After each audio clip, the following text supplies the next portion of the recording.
Hello दोस्तों। आज मैं जो आपको सुनाने जा रही हूँ, ये कहानी है एक ईमानदार लड़की की।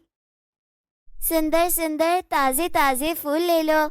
फूल, देखो आंटी, ये फूल कितने ज्यादा अच्छे हैं। इनके अंदर से कितनी ज्यादा खुशबू आ रही है। बिल्कुल ताजे हैं, आपके घर को महका देंगे।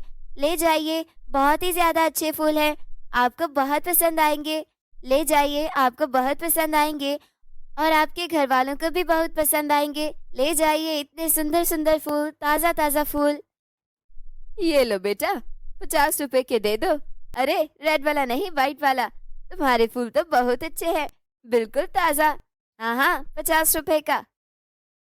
पूजा अपनी दो छोटी बहनों के साथ एक किराए के घर में रहा करती थी और वहाँ बगीचे से फूल लेकर बेचा करती थी और फूलों को बेचकर घर का किराया और अपनी दोनों बहनों का पालन पोषण करती थी। पूजा के लिए ये बहुत ही मुश्किल था, लेकिन माता पिता की मृत्यु के बाद पूजा ने सब कुछ सीख लिया था। शाम को पूजा अपनी दोनों बहनों के लिए खाना बनाती है और तभी सोना मुंह बनाते हुए कहती है, दीदी दीदी, ये क्या है? आज दोबारा से दाल चावल, इतनी पतली दाल, इसका तो बिल्कुल भी स्वाद नहीं है। रोजाना ऐसा खाना खा खा कर मेरे तो मुंह से बदबू आ रही है। फिरोजा, तूने देखा हमारे पड़ोस की लड़की कितना स्वादिष्ट स्वादिष्ट खाने खाती है और एक हम है, हमें तो अच्छा खाना भी नसीब नहीं है। हाँ हाँ, सोना तो बिल्कुल ठीक कह रही है। ना तो हमें अच्छे कपड़े पहनने को मिल रहे हैं और ना ही अच्छा खाना मिल रहा है। अगर हमारे माता पिता जिंदा होते तो क्या पता हम भी अमीरों वाली जिंदगी गुजार रहे होते। मुझे नहीं खाना, आप ही खा लीजिए इतनी पतली दाल को। सोना, फिरोजा, मैं मेहनत कर तो रही हूँ और कहते हैं मेहनत करने वालों की कभी हार नहीं होती। एक दिन जरूर हमारे पास भी अच्छा घर होगा और अच्छे कपड़े भी होंगे। लेकिन मेरी प्यारी बहनों, अभी जो है उसी को खाकर गुजारा कर लो। आजकल फूल ज्यादा नहीं बिक रहे हैं, इसलिए एक समय की दाल दो समय करनी पड़ती है। घर का किराया भी देना है। मालिकन रोजाना चिक चिक करती है और घर का किराया भी मांगती है। किराया देने के भी पैसे नहीं है। मेरी प्यारी बहनों, कृपया करके खाना खा लो। अगर तुम खाना नहीं खाओगी तो मुझे नींद नहीं आएगी। ठीक है ठीक है। पूजा अपनी दोनों बहनों को खाना खिलाकर चैन की नींद सो जाती है। सुबह बर्फी बागीचे में जाती है और फूल तोड़ने लगती है। वहां पर बागीचे की मालिकन आ जाती है और पूजा को फूल तोड़ता देखकर उसे थप्पड़ मारकर कहती है, ये क्या गरीब, तेरी हिम्मत कैसे हुई मेरे बागीचे में आने की और फूल तोड़ने की? तूने किसकी परमिशन ली मेरे बागीचे से फूल तोड़ने की? अभी मैं पुलिस को फोन करती हूँ और तुझे पुलिस के हवाले करती हूँ। आंटी जी, आंटी जी, कृपया करके पुलिस को मत बुलाना। मैं बहुत गरीब हूँ। मेरी दो छोटी छोटी बहनें हैं जिनकी जिम्मेदारी मेरे कंधों के ऊपर है। कृपया करके मुझे पुलिस के हवाले मत करिए।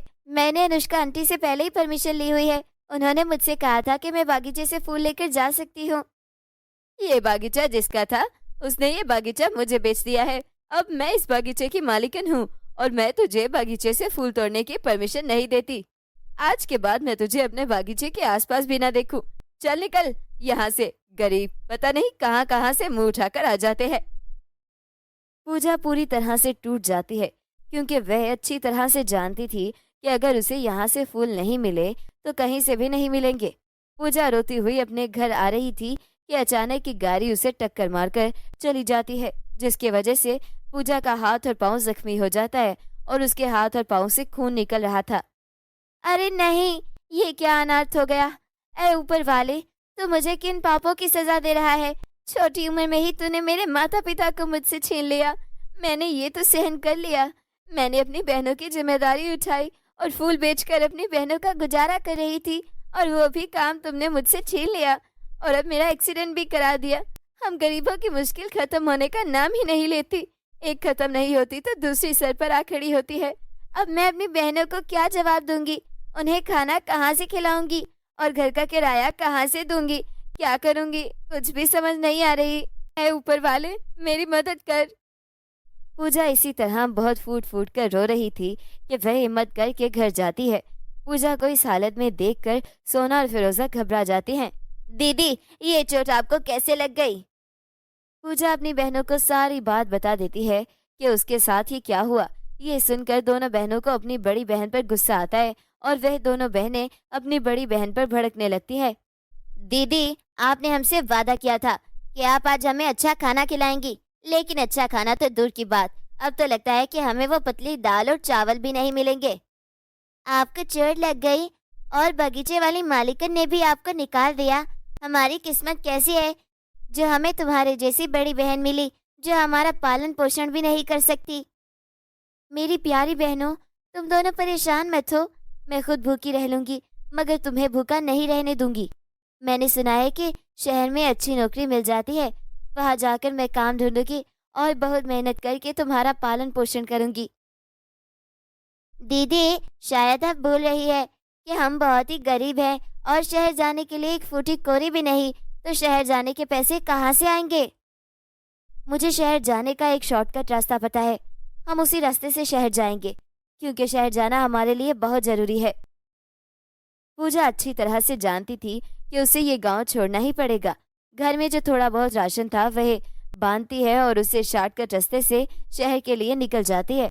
रास्ते में एक पेड़ नजर आता है जिसके आसपास बहुत गंदगी थी और वह बहुत प्यासा था। कृपया करके मुझे पानी पिला दो और मेरे इर्द गिर्द की गंदगी भी साफ कर दो। सोना और फिरोजा, तुम दोनों पानी ले आओ।